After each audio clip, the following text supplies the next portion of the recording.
आज अन्नदाता किसान को सालाना 6,000 रुपये प्रधानमंत्री मोदी जी की ओर से दिया जाता है, जिससे वो अपनी रोजमर्रा के कार्यों के लिए साहूकार पर निर्भर न रहे।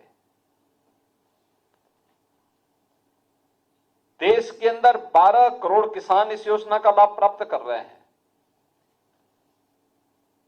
प्रधानमंत्री मोदी जी की प्रेरणा से हम लोगों ने 2017 में सत्ता में आने के बाद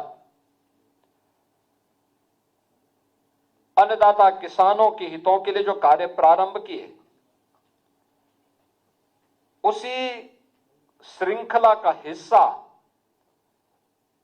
कल प्रदेश के गन्ना किसानों की जो मांग थी, उसके अनुरूप ही कल का फैसला लिया गया।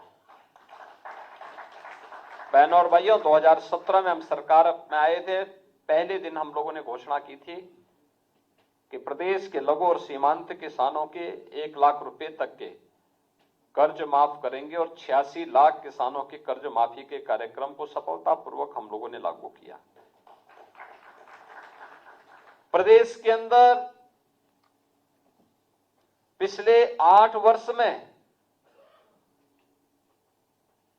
23 लाख हेक्टेयर भूमि को अतिरिक्त सिंचाई की सुविधा हमने प्रदान की। दशकों पूर्व अनुमान करिए, अर्जुन सहायक परियोजना, बाण सागर परियोजना, सरयू नहर राष्ट्रीय परियोजना कोई 30 वर्ष से, कोई 40 वर्ष से, कोई 50 वर्ष से लंबित पड़ी हुई थी। सरकार बनते ही प्रधानमंत्री कृषि सिंचाई योजना के साथ इन स्कीमों को जोड़ा गया। केंद्र और राज्य सरकार ने पैसा लगाया, योजनाओं को पूरा किया गया, अन्नदाता किसान को पानी की सुविधा उपलब्ध हुई।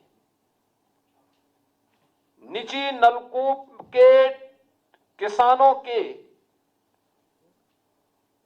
बिल को माफ करने की कार्रवाई, 16 लाख ऐसे निजी नलकूप थे,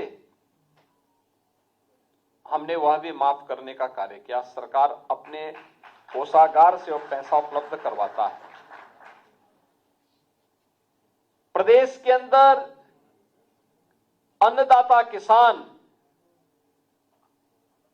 खाद्यान्न तो उत्पन्न करता था,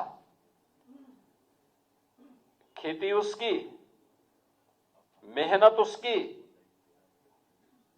लेकिन उसका लागत उसको नहीं मिल पाता था, क्योंकि सरकार के द्वारा 17 के पहले कोई क्रय केंद्र स्थापित नहीं होते थे।